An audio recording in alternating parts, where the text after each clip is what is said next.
مفتی سلطان کے بیانات کے لیے مفتی سلطان آفیشل کو سبسکرائب کریں۔ السلام علیکم ورحمۃ اللہ وبرکاتہ۔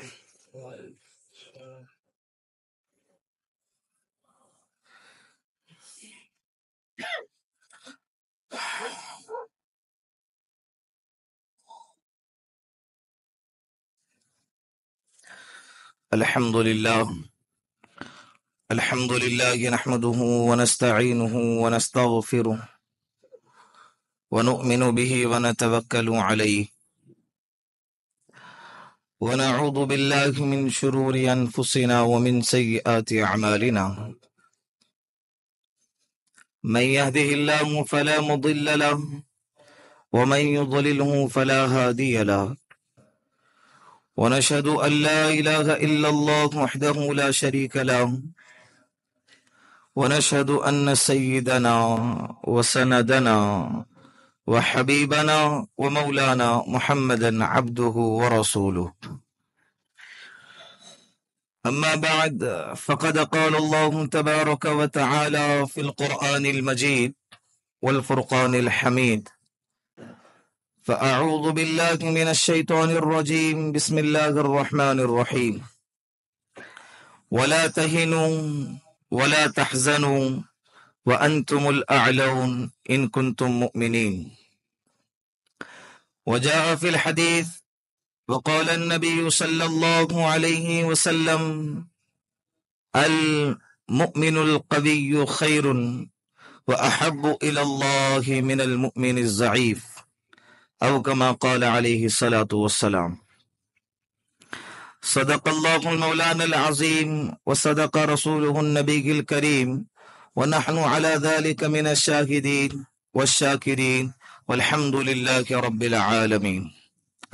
پیار محبت کے ساتھ ایک مرتبہ پیارے آقا جناب رسول اللہ صلی اللہ علیہ وسلم کے ذات اقدس پر درود پاک کا نذرانہ پیش کریں۔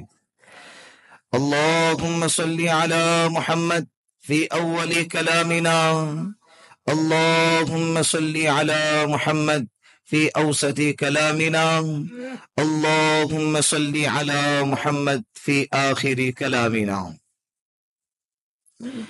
اللہ رب العزت نے یہاں پر بیٹھنے والے سننے والے جتنے بھی لوگ ہیں ہمیں وہ نعمت عطا فرمائی ہے، اس نعمت کا مقابلہ دنیا کی کوئی طاقت کوئی دولت نہیں کر سکتی، اور اس نعمت کا نام ہے ایمان۔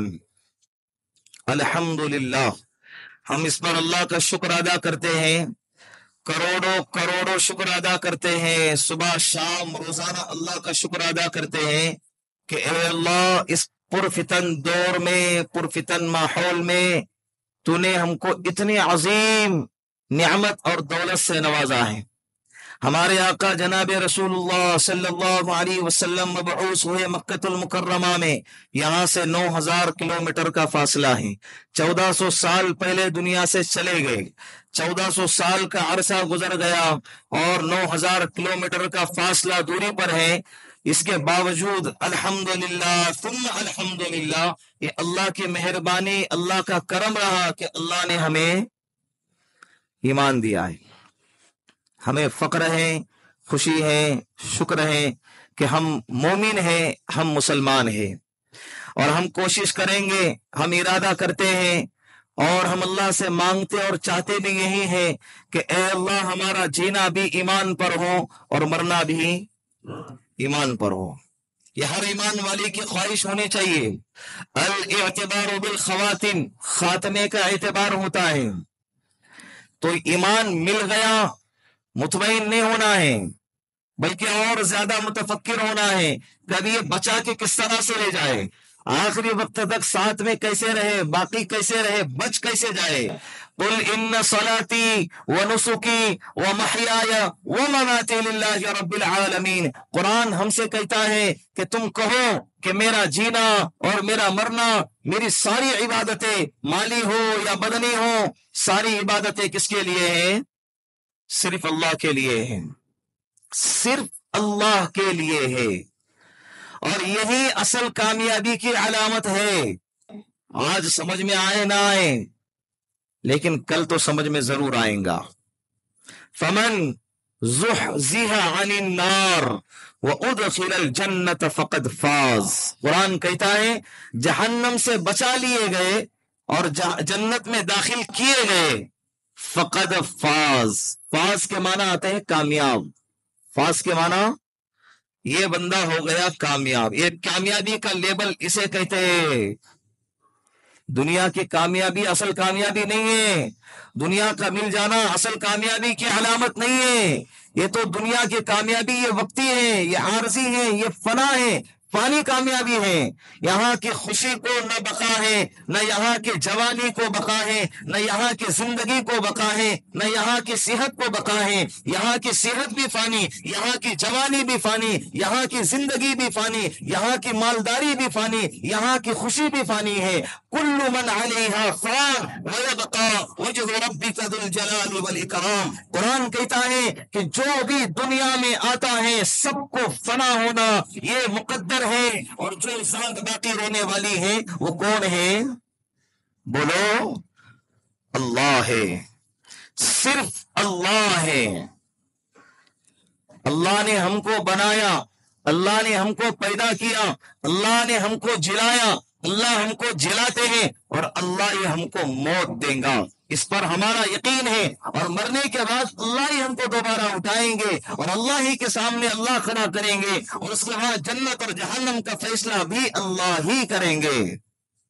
سمجھ رہے؟ کہانی شروع ہوتی ہے اللہ سے اور ہماری کہانی ختم ہوتی ہے اللہ پہ. جب انسان پیدا ہوتا ہے، بچہ جب پیدا ہوتا ہے، اس کے کان میں کہا جاتا ہے اللہ اکبر اللہ اکبر. اے انسان تو دنیا میں آیا ہے، سب سے پہلا سبق تجھے یہ بتایا جاتا ہے کہ اس روئے زمین پر، اس کائنات میں جو کچھ بھی تجھے نظر آ جائے گا سب کچھ فنا ہے. جو کچھ بھی باقی رہنے والا ہے اور جو سب سے بڑا ہے وہ کون ہے؟ اللہ ہے. اشہد ان لا الہ الا اللہ، تجھے اس بات کی گواہی دینا پڑے گا کہ میں اللہ کے علاوہ کسی کو معبود نہیں مانتا. واشہد ان محمد رسول اللہ، تجھے یہ گواہی دینا پڑے گا کہ محمد اللہ کے رسول ہے. یہ پیغام دیا گیا اس وقت میں جس وقت میں اسے یہ بھی سمجھ نہ آیا کہ میری ماں کون ہے، میرا باپ کون ہے، صحیح کیا ہے، غلط کیا ہے، حلال کیا ہے، حرام کیا ہے، کھانا کیا ہے، کیا نہیں کھانا ہے. یہ اس وقت میں اسے شعور نہیں تھا. اس وقت اس کے دماغ میں، اس کے دل میں، اس کے کانوں کے ذریعے سے یہ میسج پہنچایا گیا کہ تو اللہ کی بندگی کے لیے دنیا میں آیا ہے، اپنی منمانی کے لیے دنیا میں نہیں آیا ہے. یہ حقیقی بات ہے. اور جاتے ہوئے بھی یہ کہا گیا من قال لا الہ الا اللہ دخل الجنہ، من قال آخر کلامہ لا الہ الا اللہ دخل الجنہ. جس کا آخری بول لا الہ الا اللہ ہوگا وہ جنت میں داخل ہو جائے گا. یعنی پیدا ہو گئے لا الہ الا اللہ اور مرتے وقت میں لا الہ الا اللہ تو سیدھا کہاں جائیں گے؟ جنت میں جائیں گے. ایمان والو، اللہ نے ایمان کی دولت سے نوازا ہے. اللہ کی قسم اس کی قدر کرو اور ہلکا پن اپنے دل میں نہ آنے دینا. فلا تغررک، فلا تغررک، آپ کو دھوکے میں نہ ڈالیں.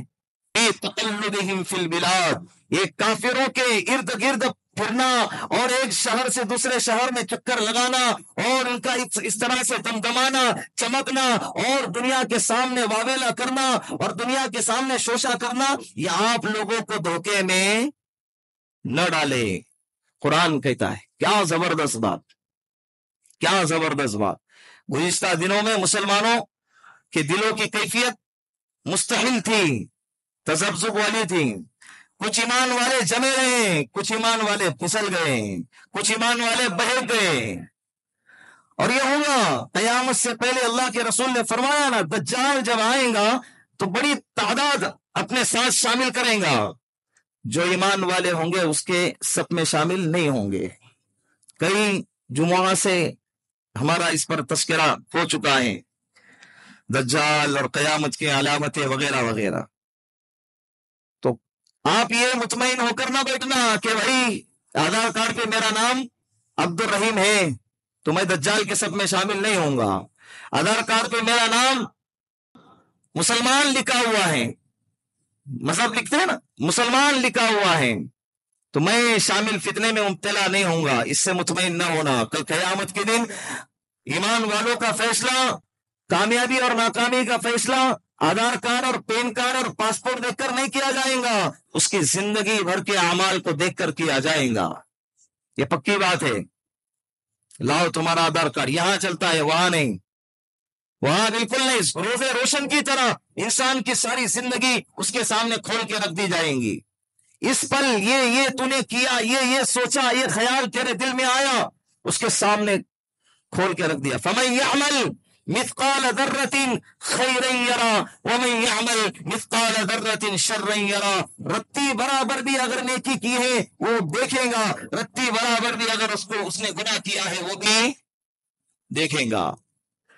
یوں ہی پیدا ہو گئے، 40 سال کے ہو گئے، اب کیا ہے، گھر بنا لیے، اچھی جاب مل گئی، بچے ہو گئے، دادا نانا بن گئے، اب کیا ہو گیا، مقصد پورا ہو گیا؟ نہ، مقصد یہ نہیں ہے بیوی آ گئی، بچے آ گئے، یہ مقصد نہیں ہے، یہ تو ضروریات زندگی ہے۔ مقصد تو اللہ کو راضی کرنا ہے، مقصد تو آخرت میں کامیابی ہے، اس کو پانے تک ہم آزاد نہیں ہیں۔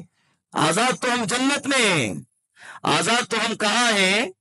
بولے جنت میں ہے۔ اللہ نے اس ملک کے اندر الحمدللہ ہمیں ایمان کے ساتھ، اسلام کے ساتھ آزادی سے زندگی گزارنے کا موقع دیا ہے۔ اس کی قدر کریں، اس کی قدر کریں، محنت کریں، عمل کریں اور متفکر رہیں کہ یہ دولت ہمارے نسلوں تک کس طرح سے محفوظ حفاظت کے ساتھ جائے، کس طرح سے اچھے انداز میں جائیں۔ ہمارے بڑوں نے قربانی عطا فرمائی اس ملک کی آزادی میں اور اپنے جانوں کا نذرانہ پیش کیا تاکہ مسلمان بھی اور دوسرے مذاہب والے بھی آزادی کے ساتھ اس ملک میں سانس لیے جیے پھرے، تو انہوں نے کیا اور بعد والی نسلوں کے لیے ہمارے لیے بہترین میدان دے کر چلے گئے۔ اب ہماری ذمہ داری ہے کہ ہمارے بعد میں آنے والی نسلوں کے لیے ہم اس سے بہتر انداز میں اسلام پر باقی رہنے کے لیے، ایمان پر باقی رہنے کے لیے چیزیں اور موقع فراہم کر کے دنیا سے چلے جائے۔ ہماری نااہلی، ہماری سستی، ہماری غفلت کہیں ایسا نہ ہو کہ ہمارے بزرگوں کی قربانیوں سے جو نعمتیں ہمارے ہاتھ آئی ہیں، جو چیزیں ہمارے ہاتھ میں آئی ہیں، ہماری غفلتوں کی وجہ سے وہ ساری چیزیں ہمارے ہاتھ سے نکل جائے، جیسا کہ ہو رہا ہے۔ جیسا کہ مسلمان دین سے بیزار ہو چکا ہے، مسلمان دین سے کیا ہو چکا ہے؟ جو نظر آتے ہیں نا بہت کم فیصد ہیں، انہیں دیکھ کر ہم خوش تو ہوتے ہیں، لیکن اس سے زیادہ رونا چاہیے کہ کتنے فیصد ایسے ہیں جو ابھی بھی دین سے دور ہے، ابھی بھی ایمان اور اسلام سے دور ہے، ان کو اس کی اہمیت پتہ نہیں ہے۔ عقیدہ کسے کہتے ہیں؟ عقیدے پر جمنا کسے کہتے ہیں؟ عقیدے کی حفاظت کسے کہتے ہیں؟ اپنے بچوں کو اس پر لانا کسے کہتے ہیں؟ یہ نہیں معلوم ہے، یہ نہیں معلوم ہے۔ زندگی غیروں کی طرف پہ جی رہے ہیں، غیروں نے اعلان کر دیا تالی بجانا ہے، تالی بجائیں گے، غیروں نے تھالی بجانے کو کہا، تھالی بجائیں گے، غیروں نے کہہ دیا کہ دیا جلانا ہے، دیا جلائیں گے، چراغا کرنا ہے، چراغ کریں گے۔ ارے اللہ کے رسول نے تمہیں لاوارث چھوڑ کر نہیں گئے ہیں، اللہ کی قسم اسلام سے بہتر طریقہ اور مذہب کسی کے پاس نہیں ہے جو طریقہ اللہ رب العزت نے ہمارے نبی کے برکت سے ہم کو عطا فرمایا ہے۔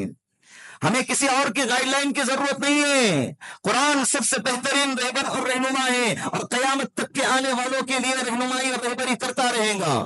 پھر کیوں شک میں مبتلا ہوتے ہو؟ پھر کیوں اپنے ایمان کو کمزور کرنے کی سازشیں کرتے ہو اور اس پر عمل پیدا ہوتے ہو؟ خدا را سمجھ جائے، خدا را سمجھ جائے، باوری مسجد کا اپنے ہاتھوں سے نکلنا یہ مسلمانوں کے لیے بہت بڑی عبرت ہے، بہت بڑی عبرت ہے، اس سے مسلمانوں کو عبرت حاصل کرنی چاہیے۔ مسجدیں مسلمانوں کے ایمان کا حصہ ہیں، مسجدیں صرف تعمیر کا نام نہیں ہے۔ بہترین تعمیر بنا لی، بہترین در و دیوار بنا لیے، کمکمے لگا دیے، لائٹنگوں سے مسجدوں کو سجا لیا، بہترین جھومر لگا دیے، مائک کا انتظام بہترین کر دیا، یہ ہو گئے مسجد۔ نانا، مسجد کا تعلق مسلمانوں کے ایمان کے ساتھ جڑا ہوا ہے۔ اللہ کے رسول صلی اللہ علیہ وسلم کے زمانے میں جب طوفان آتا اللہ کے رسول مسجد میں آتے، کوئی پریشانی آتی مسجد میں آتے، اللہ کے رسول نے فرمایا جو بندہ مسجد میں بار بار آتا جاتا رہے اس کے ایمان والا ہونے کی آپ گواہی دو، سمجھ جاؤ کہ یہ بندہ کون ہے۔ کہاں آ جاؤ؟ مسجد میں آتا جاتا رہے، مسجد میں آتا جاتا رہے۔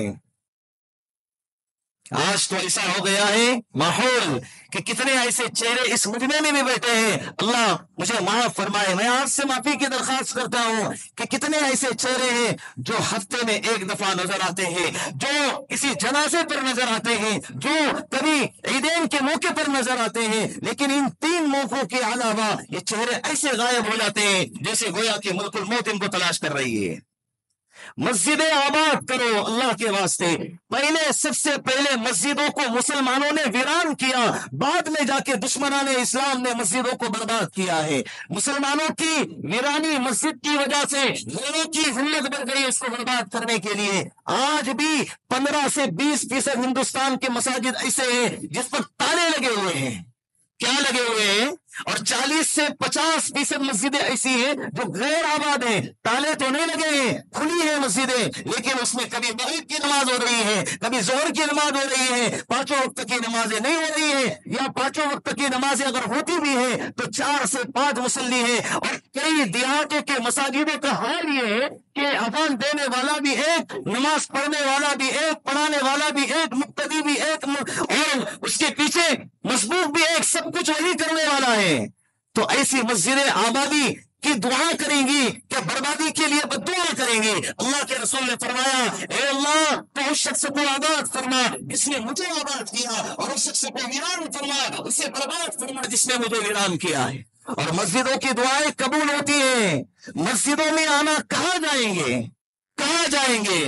یا ایھا الانسان ما غرک بربک الکریم، ارے اتنا کریم رب کہہ رہا ہے، اے انسان تجھے کس چیز نے دھوکے میں ڈالا ہے؟ وہ بھی کس سے؟ کریم رب سے، کریم رب سے، جہاں سے سب کچھ ملنا ہے، پریشانیوں کا حل جہاں ملنا ہے، حاجت روائی جہاں ہونی ہے، صحت جہاں ملنی ہے، بیماری کا دور ہونا جہاں ملنا ہے، غموں کا مداوا جہاں ہونا ہے، اور دنیا آخرت کی کامیابی جہاں ملنی ہے، اس رب سے تمہیں کس چیز نے دھوکے میں ڈالا؟ میڈیا کے بہکاوے میں نہ آئے، اللہ کے رسول کی باتیں پڑھیں، سنیں، قرآن کیا کہتا ہے پڑھیں سنیں، آپ کو حقیقت سمجھ میں آئیں گی۔ یہ میڈیا جھوٹا ہے، میڈیا کا پروپیگنڈا جھوٹا ہے، اس کی ابتدا جھوٹی ہے، اس کی انتہا جھوٹی ہے، اس کی بنیاد جھوٹ پر ٹکی ہوئی ہے۔ اللہ کے واسطے کہتا ہوں میڈیا کو زیادہ پروموٹ نہ کریں، میڈیا کو زیادہ فالو نہ کریں، یہ جھوٹ کا پرندہ ہے، باطل طاقتوں کا گرویدہ ہے، باطل طاقتوں کے سکنجے میں اور ان کے طاقت میں بکا ہوا میڈیا ہے۔ انہوں نے اسلام کو نیچا دکھایا، مسلمانوں کو نیچا دکھایا، یہ سوالات کر کر کے کہ مسجدوں سے کیا ملے گا، مسجدوں سے تمہیں کیا نفع ہوگا، مسجدوں سے ایجوکیشن ملے گا، مسجدوں سے بیماری دور ہوگی، مسجدوں سے تمہارے گھر کا انتظام ہوگا، کیا ہوگا؟ مسلمانوں کے دل میں آیا ہاں مسجدوں سے کیا ہونے والا ہے، ارے یہاں تو آ کر دیکھو کیا ہونے والا ہے۔ ہم نے اسکول سے منع کیا، ہم نے ایجوکیشن سے منع کیا، کس نے کہا ہے؟ کئی جمعہ پہلے بھی ہم نے ایجوکیشن کے بارے میں مسلمانوں کو ترغیب دی ہے کہ ایجوکیشن کا انتظام کریں، اسکول اور کالج اپنے کھولیں، اپنے پیسے کے کھولیں، اپنے خواہشات کو دبا کے مسلمانوں کے لیے ایجوکیشن کا انتظام کریں۔ لیکن مسجدوں میں آنے کے بعد جس طرح سے جسم کی غذا کھانا ہوتی ہے، روح کی غذا اللہ کی رضا ہے، روح کی غذا عبادت ہے، روح کی غذا مسجد میں آ کے اللہ کو یاد کرنا ہے۔ مسلمانوں کے مردوں کے لیے اللہ کے رسول نے فرمایا مسجد میں آ کر 5 وقت کی جماعت سے نماز پڑھنا یہ واجب ہے، اگر کوئی چھوڑ دیتا ہے وہ بندہ گنہگار ہے، وہ بندہ گنہگار ہے۔ اللہ کے رسول نے فرمایا میرا جی چاہتا ہے میں اپنے مصلے پہ کسی اور کو کھڑا کروں اور محلے کے نوجوانوں کو اکٹھا کرو اور ان سے کہو جاؤ لکڑیاں جمع کرو اور ان لوگوں کے گھروں کو آگ لگا دو جو بغیر کسی عذر کے گھروں میں نماز پڑھتے ہیں۔ نماز چھوڑتے ہیں نہیں، نماز پڑھتے ہیں، لیکن کہاں پڑھتے ہیں؟ بولے کہاں پڑھتے ہیں؟ گھروں میں پڑھتے ہیں۔ خالی ہے مسجد، پھر غیروں کی طاقتیں بڑھیں گی نہیں تو کیا ہوگا؟ بولے نا، ان کی ہمتیں بڑھیں گی نہیں تو کیا ہوگا؟ توکل علی اللہ، اللہ پر ہمارا بھروسہ مضبوط رکھیں اور اس کے لیے کوشش کریں۔ اب مسلمانوں کی ذمہ داری ہے اپنے عمل کو، اپنے محنت کو بڑھائے، مسجدوں کو آباد کرے، اسلامک علامتوں کو، اسلامک چیزوں کی حفاظت کرنے کے لیے کوشاں ہو جائیں، پڑھے لکھے ایجوکیشن میں آگے بڑھے، عہدوں پر فائز ہو جائیں۔ اور مسلمانوں کو چاہیے فکر مندی میں اضافہ کریں. غفلت کی زندگی بہت ہو گئی, غفلت کی زندگی یہ الٹا ہو گیا. ابھی غیروں نے اپنے مذہب کو آگے بڑھانے کے لیے رات دن ایک کر لیے, اور حالانکہ ہمارا مذہب حق پر ٹکا ہوا ہے. رتی برابر بھی شک اور شبہ نہیں ہے ہمارے دین اور اسلام میں. الحمدللہ اللہ کے رسول کی ہم اتباع کرتے ہیں. اس کی زندگی پیدائش اللہ کے رسول صلی اللہ علیہ وسلم کس نسل سے ہے؟ حضرت آدم علیہ السلام سے لے کر آج تک, اور ان کی آنے والی نسل یہاں تک ہزاروں سال گزر گئے, الحمدللہ اس کی کتابوں میں حفاظت کے ساتھ محفوظ ہے. اللہ کے رسول کے بکریوں کے نام, گھوڑوں کے نام, اونٹوں کے نام, بیویوں کے نام, بچوں کے نام, ان کے دادا کے نام, ان کے چچاؤں کے نام, ساری چیزیں آپ کو کتابوں میں ملیں گی. یہ کوئی انبھکتی نہیں ہے کہ پتہ نہیں کون محمد ہوں گے, پتہ نہیں کوئی قرآن کسی انسان کا ہے یا کسی خدا کا اور کسی رب کا اور اللہ کا ہے. یہ یہاں پر نہیں ہے. الحمدللہ قرآن کریم کی حفاظت کے لیے اللہ رب العزت نے قرآن کے نازل ہونے سے پہلے شیاطین اور جنات آسمانوں پہ جاتے فرشتوں کی باتیں سنا کرتے تھے, لیکن اللہ رب العزت نے جس وقت ارادہ کیا ہمارے حبیب محمد عربی صلی اللہ علیہ وسلم کو نبی بنانے کا, اس وقت سے جناتوں کا آسمانوں پہ جانا بند ہو گیا. کیا ہو گیا؟ بند ہو گیا. قرآن کی حفاظت کے لیے اللہ نے ہم کو بہت ہی بہترین دین عطا فرمایا ہے, لیکن مسلمانوں کو چاہیے کہ یقین ہو. یقین ہو, کیا ہو؟ یقین ہو, اپنا ایمان مضبوط, اللہ کے ذات پر بھروسہ ہو. اللہ کی قسم مسلمانوں کی تعداد مکہ المکرمہ میں ابتدائی دور میں اتنی کم تھی کہ کوئی تصور بھی نہیں کر سکتا تھا, اور دشمنان اسلام تو سوچ بھی نہیں سکتے تھے کہ ایک وقت ایسا بھی آئے گا کہ محمد صلی اللہ علیہ وسلم اور ان کے ساتھیوں کا دین ساری دنیا کے اندر اور کچے پکے مکان میں پھیلے گا. کوئی تصور نہیں کر سکتا تھا.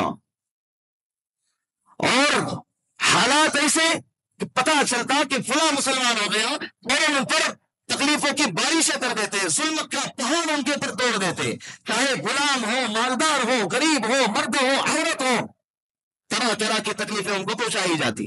پھر بھی الحمدللہ قربان جائے صحابہ کی قربانیوں پر کہ انہوں نے اپنے ایمان کو نہیں چھوڑا. جتنی تکلیفیں ان پر ڈھائی جاتی اتنا ایمان ان کا اوپر چڑھتا, اتنا ہی ایمان ان کا چمکتا دمکتا اور بڑھتا. ہم تھوڑے سے حالات سے ڈگمگا جاتے ہیں, تھوڑے سے حالات سے ڈگمگا جاتے ہیں. حضرت بلال حبشی کا کیا حال تھا, حضرت عمار بن یاسر رضی اللہ عنہ کا کیا حال تھا. ان کی آنکھوں کے سامنے ان کی والدہ حضرت سمیہ اور حضرت یاسر رضی اللہ عنہما, یہ دونوں ان کے ابا امی ہیں, ان کی آنکھوں کے سامنے کم بخت ابو جہل نے شرم گاہ پہ نیزہ مار کے دونوں ٹانگوں کو دو سواریوں سے باندھ کر دو سمت میں دوڑا دیا, اور 20 سے حضرت سمیہ کو چیرا گیا. اسلام کی سب سے پہلی شہیدہ حضرت سمیہ رضی اللہ عنہا ہے, لیکن اس کے باوجود حضرت عمار نے ایمان نہیں چھوڑا. اس کے باوجود ایمان دشمنان اسلام کا ساتھ نہیں دیا, دشمنان اسلام کے سب میں جا کے کھڑے نہیں ہو گئے, ان کی عقائد کی طرفداری نہیں کی, اپنے ایمان پر جمے رہے, اپنے اسلام پر ڈٹے رہے. اللہ کے رسول صلی اللہ علیہ وسلم ہجرت کے لیے مکہ المکرمہ سے اپنے ساتھی حضرت ابو بکر صدیق رضی اللہ عنہ کو لے کے نکلے ہیں. غار سور میں 3 دن تک پناہ لی. دشمنان اسلام نے اللہ کے رسول کے چہرے انور اور سر مبارک کے بدلے میں 100 سرخ اونٹوں کا معاوضہ رکھا کہ جو محمد اور ان کے ساتھی ابو بکر صدیق ان دونوں کا سر لے کر آئیں گا, یا زندہ یا مردہ نعوذ باللہ لے کر آئیں گا, ان کو ہماری طرف سے 100 سرخ اونٹنیاں ملیں گی. سارے لوگ ان کے تلاش میں نکل گئے. اللہ کے رسول صلی اللہ علیہ وسلم حضرت ابو بکر صدیق رضی اللہ عنہ غار سور میں ہیں.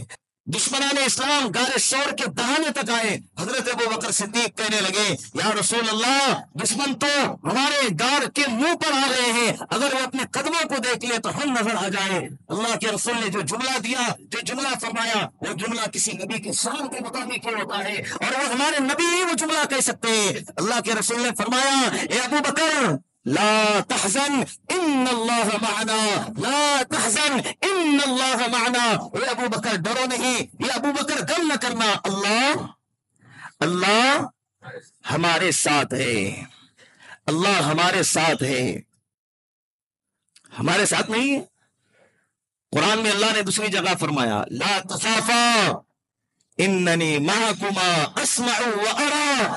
اے بندو ڈرو نہیں, خوف نہ کرنا, میں تمہیں دیکھتا بھی ہوں، میں تمہیں سنتا بھی ہوں۔ جب دیکھنے والے اللہ ہے، سننے والے اللہ ہے، تو اللہ کو دکھاؤ، اللہ کو سناؤ۔ لیکن بے فکر ہو کے بیٹھنا یہ ایمان والوں کو جچتا نہیں ہے۔ جس وقت بیٹھنے کی باری تھی مکہ المکرمہ میں صحابہ بیٹھے، لیکن جب بدر کی باری آئی تو صحابہ اپنے گھروں میں بیٹھے نہیں رہے۔ جب بات دین کے حفاظت کی آتی ہے تو اس وقت میں ہم کو اس کے لیے عمل کرنا ہے۔ کیا کرنا ہے؟ میں آپ سے کہہ رہا ہوں کہ مسجدوں کو آباد کرے، مسجدوں کے اندر تعلیم اور تعلم کا سلسلہ جاری رکھے، مکاتب کا نظام بنائے، مکاتب بالغوں کے مکاتب کا انتظام کریں، مردوں کے مکاتب کا انتظام کریں، عورتوں کے مکاتب کا انتظام کریں۔ 24 گھنٹے میں رات کا وقت چھوڑ کے دن کے ایام میں کسی نہ کسی وقت کے اندر مسجد کے اندر سیکھنے سکھانے کا انتظام چلتے رہنا چاہیے۔ اپنے علاقے کے اندر بہت سارے مکانات ہوتے ہیں ارد گرد، ان کے گھروں میں جا کر ان سے کہیں بھائی مسجدوں میں آ کے پڑھنے پڑھانے کا سلسلہ جاری رکھیں۔ اگر عورتیں ہیں کسی عالمہ کا انتظام کریں، کسی آپا کا انتظام کریں، کسی باجی کا انتظام کریں، اگر مرد ہیں کسی استاد جی کا انتظام کریں، لیکن مسجدوں کو آباد رکھیں۔ اس کی برکت سے اللہ مسلمانوں کے اسلام کو باقی رکھیں گے، ان کے ایمان کو بڑھائیں گے، ایمان کی فضا عام ہوں گی، قائم ہوں گی، تام ہوں گی، اور دشمنان اسلام کی ہمتیں پست ہو جائیں گے۔ اللہ کی قسم میں کہہ رہا ہوں، یہ کر کے دیکھیں۔ مسجد سے سارے مسائل اللہ کے رسول کے زمانے میں حل ہوتے تھے۔ آج کیا بات ہو گئی کہ انسان جب چاروں طرف سے بے بس ہو جاتا ہے اس وقت میں مسجد میں آتا ہے۔ یہ کیوں مسجد سے سب سے پہلے مسلمانوں کو مسجد سے کاٹا گیا، مسلمانوں کو علماء سے کاٹا گیا، مسلمانوں کو دین سے، ملت سے، مذہب سے کاٹا گیا، اور مسلمان کٹ گئے۔ یو پی اور بہار کے علاقے میں اور اتراکھنڈ کے علاقے میں ادھر جا کر دیکھیں، نیوز کے ذریعے سے ہمیں اطلاع ملتی ہے کئی مسلمان مرتد ہو رہے ہیں، کئی مسلمان اسلام چھوڑ رہے ہیں، کئی مسلمان اپنے دین و اسلام کو پورے خاندان کے ساتھ چھوڑنے کے لیے تیار ہو رہے ہیں، اور سوشل میڈیا پہ باقاعدہ سامنے آ کے پتا نہیں کہ حقیقت ہے یا جھوٹ ہے یا وہ مسلمان تھے ہی نہیں، لیکن درد تو ہمیں سینے میں ہونا چاہیے کہ بھائی ہمارا ایک بھائی جنت میں جانے والا تھا، آج اسلام کو چھوڑ کے کہاں جانے والا بن گیا؟ بولے کسی کافر کا جنازہ بھی میرے نبی کے سامنے سے گزرتا، آنکھ سے آنسو جاری ہوتے، اللہ کے رسول سے کہا جاتا یا رسول اللہ یہ تو ایمان والا نہیں تھا، پھر آپ تڑپ کیوں رہے ہیں؟ اللہ کے رسول نے فرمایا میرے ہوتے ہوئے ایک کافر بغیر ایمان کے دنیا سے جا رہا ہے۔ یہ فکر ہماری نہیں ہونی چاہیے، یہ فکر ہماری بھی ہونی چاہیے۔ غیر مذہب کو اللہ کے رسول نے مسجد میں لایا ہے، آپ بھی لے کر آؤ۔ ایسے وقت میں نہ لاؤ کہ جس وقت میں ان کا تہوار ہو، ایسے وقت میں نہ لاؤ کہ جس وقت میں ان کے تہوار کی تشریح ہوتی ہو، ان کے تہوار کی اشاعت ہوتی ہو، ان کے تہوار کی تبلیغ ہوتی ہو۔ عام دنوں میں ان کو مسجد میں لایا کریں۔ ایک صحابی ہے حضرت ثمامہ بن اسال رضی اللہ عنہ، کئی دنوں تک مسجد میں قید رہے، مسجد کے ماحول کو دیکھا، صحابہ کی زندگی کو دیکھا، ان کے اخلاق کو دیکھا، ان کے اچھے اخلاق، ان کے اچھے انداز کو دیکھا، سلام کو دیکھا، ان کی خوبصورتی کو دیکھا، اور ان کے اندر کے بہترین طریقے کو جب دیکھا تو بعد میں اللہ کے رسول نے فرمایا اے ثمامہ تیری کیا رائے ہے؟ کیا تو اب بھی اسلام قبول کرنے کے لیے تیار نہیں ہے؟ حضرت ثمامہ نے فرمایا یا رسول اللہ میں کہتا ہوں کہ آپ مجھے قتل کر دیں، آپ کو حق ہے، اس لیے حق ہے کہ میں نے آپ کے ساتھیوں کو خون بہایا ہے، آپ اس کے بدلے مجھے قتل کر سکتے ہیں، اگر آپ مجھے معاف کر دیں گے تو آپ نے ایک قدردان انسان کو آزاد کر دیا، اور اگر آپ مجھے مال دے کر چھوڑنا چاہتے ہیں تو آپ جتنا چاہیں گے اتنا مال میں دینے کو تیار ہوں۔ اللہ کے رسول نے فرمایا اسے کچھ دنوں تک اسی طرح قید رہنے دو۔ 2 دن کے بعد پھر اللہ کے رسول نے پوچھا اے ثمامہ کیا حال ہے، کیا رائے ہے تیری؟ حضرت ثمامہ نے فرمایا میری وہی رائے ہے جو میں نے پہلے کہی تھی، مال چاہیے جتنا کہوں گے اتنا دیا جائے گا، آزاد کرو۔ اگر بغیر مال کے آزاد کریں گے آپ نے قدردان انسان کو آزاد کر دیا، اگر آپ مجھے قتل کر دیں گے آپ کو حق ہے، میں نے آپ کے ساتھیوں کا خون بہایا ہے۔ اللہ کے رسول چلے گئے صلی اللہ علیہ وسلم۔ تیسرے دن آئے، پھر پوچھا اے ثمامہ کیا ارادہ ہے، کچھ بولا؟ حضرت ثمامہ نے فرمایا میری وہی رائے ہے جو پہلے تھی۔ اللہ کے رسول نے صحابہ سے فرمایا اسے آزاد کر دو، چھوڑ دیا۔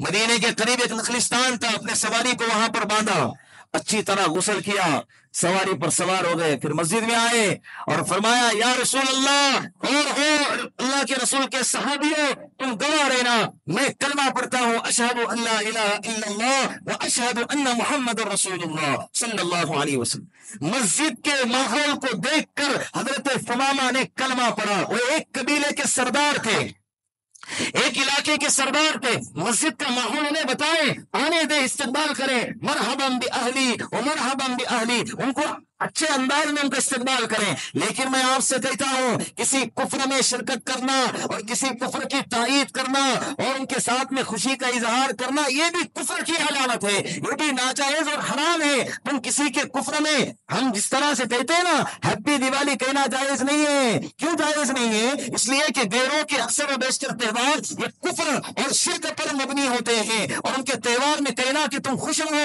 ہم آپ کی خوشی میں آپ کے ساتھ شریک ہیں، یہ ہیپی کا مطلب ہوتا ہے۔ تو یہ کہنا بھی حرام ہے، تو ان کی تائید بھی جائز نہیں، اس میں شرکت بھی جائز نہیں، اور ان کے عقیدے کے اندر خوشی کا اظہار کرنا بھی جائز نہیں ہے۔ انہیں کرنے دو جو کرنا ہے۔ اس ملک کی یہی تو خوبصورتی ہے کہ تم اپنے مذہب پر باقی رہو، ہم اپنے مذہب کے ساتھ آزادی کے ساتھ جیتے رہیں گے۔ انہیں کرنے دو، ان کے بیچ میں دخل اندازی نہ کرو، ان کے پروگراموں میں شرکت کرنے کی ہرگز کوشش نہ کریں، چند عہدوں کے خاطر، چند شہرت کے خاطر، جھوٹی شہرت کے خاطر۔ بھائی یہ عہدہ، یہ شہرت، یہ نام و نمود، یہ عزت دنیا کے اندر فنا ہو جائیں گی، لیکن کل قیامت کے دن اللہ کے سامنے تمہیں کون آزاد کرائے گا؟ کون نجات دلائے گا؟ کون چھٹکارا دلائے گا؟ اس کے لیے چند فوٹو کی خاطر کہ پورے بستی میں میرا ووٹ بن جائے، غیروں کے نظر میں میرا ایک عہدہ، ایک مقام بن جائے، ہمیں اللہ کو راضی کرنا ہے۔ اللہ کے رسول نے فرمایا، من اشر الناس منزلۃ یوم القیامہ ارحب آخرتہ بدنیا غیرہ، کل قیامت کے دن انسان سب سے بدترین ہوگا مرتبے کے اعتبار سے جو دوسروں کو خوش کرنے کے لیے اپنی آخرت کو آگ لگا دے، اپنی آخرت کو کیا کر دے؟ بولے آگ لگا دے۔ کس کو خوش کرنے کے لیے؟ حضرت علی رضی اللہ عنہ کا قول ہے، لا طاعت لمخلوق فی معصیت الخالق، لا طاعت لمخلوق فی معصیت الخالق، مخلوق کی اطاعت میں خالق کی نافرمانی جائز نہیں ہے۔ یہ جملہ یاد رکھے آج، مخلوق کی اطاعت میں، بولے مخلوق کی اطاعت میں، ارے بولے نا، اتنا بڑا مجمع یار، مخلوق کی اطاعت میں غیروں کے نعرے زور سے لگتے ہیں اور ہمارا دین کا نعرہ آواز ہی نہیں۔ مسجد میں یہ جملہ استعمال کرنا گناہ ہے، بڑے حرام ہے۔ اللہ کے رسول نے دنیاوی بات کرنے سے منع کیا ہے، ہم تو حدیث کا جملہ دہرا رہے ہیں، اتنے بڑے مجمع سے آواز ہی نہیں آ رہی ہے، کیا آپ کو گناہ ملنے والا ہے؟ بتائیں۔ آپ بولیں گے میرا دل کا حوصلہ بڑھے گا، میرا حوصلہ بڑھے گا، میرے دل کو اطمینان ملے گا، آپ کو بھی اچھا لگے گا نا۔ بیٹے کچھ لوگ آتے ہیں کہتے بھائی جمعہ میں جو بیٹھتے سکینہ اترتی ہے، اس سکینہ کو بھگائے نا، اس سکینہ کو بھگائے، عبداللہ کو لے آئے، تو کہو لا طاعت لمخلوق فی معصیت الخالق، مخلوق کی اطاعت میں، مخلوق کی اطاعت میں خالق کی نافرمانی جائز نہیں ہے۔ انشاءاللہ آج سے کوشش کریں گے، جہاں پر دین اور بے دین دونوں اکٹھا ہوں گے، ہم دین کو ترجیح دیں گے انشاءاللہ۔ اللہ رب العزت ان باتوں کو ہم سب کو عمل کرنے کی اور دوسروں تک پہنچانے کی توفیق عطا فرمائے۔ وآخر دعوانا ان الحمد للہ رب العالمین۔